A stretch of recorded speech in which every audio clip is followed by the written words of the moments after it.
how pretty this is. I really love PS1 controllers. They are amongst my favorites, and this one is not working. So let's test it and try to fix it. This is a version that looks to have a membrane inside and looks to be manufactured by Alps. It has an A in here. So I think this is one of the late ones. I was testing the controller and everything was working fine, except for these two buttons. And it looks like it has been opened and closed in the wrong way. So I will show you how do you close a late PS1 or a PS2 controller. Let's open it up.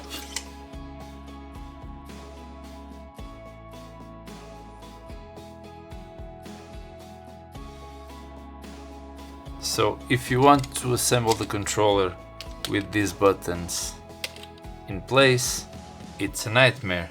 So what I usually do is try to pull them out gently without breaking these little clips on the sides. And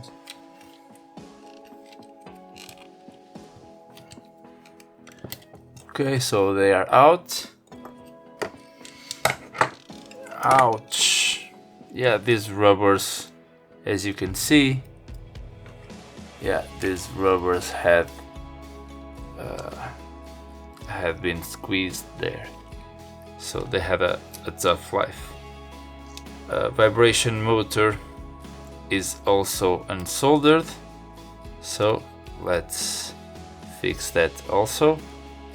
And I don't think I'll touch the membrane because everything was working fine. So let's just solder this back in. Let's put some new solder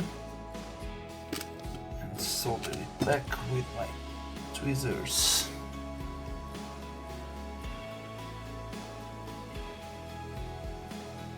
Yep, it's done. Now let's reassemble this without the buttons.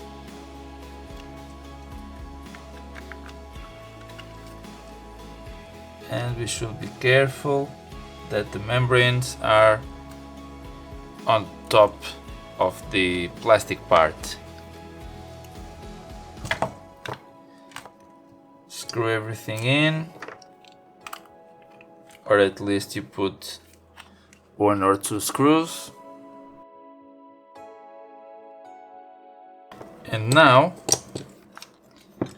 with these 2 windows open, you grab the parts, you align them well, and you clip them in place.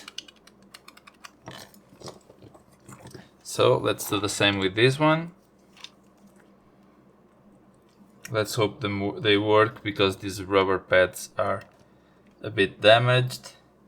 But you need to guide them with these 2. You align them with those 2 guides, and then you just click them in place. This is one, this is another. So before I put the rest of the screws, let's test it. So now I have here the controller, and let's see if L2 and R2 are working. And yes, they are. R2, L2.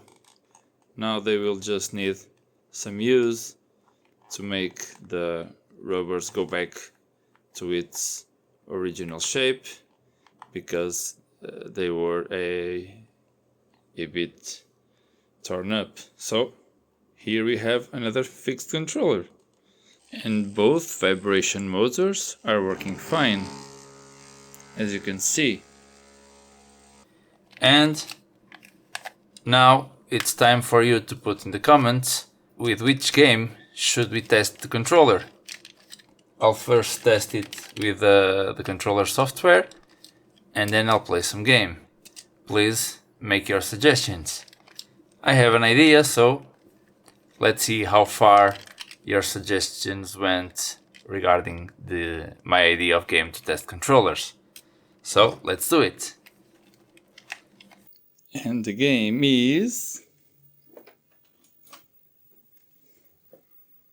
Welcome to Incredible Crisis. Let's smash some buttons. So, I hope you enjoyed my take on this very simple fix. Lots of people had trouble reassembling these kind of controllers, PS1 and PS2. Sometimes it's a lot of fun to have a nice and simple fix like this one. So, thank you very much for watching, and I'll see you in the next one. Bye!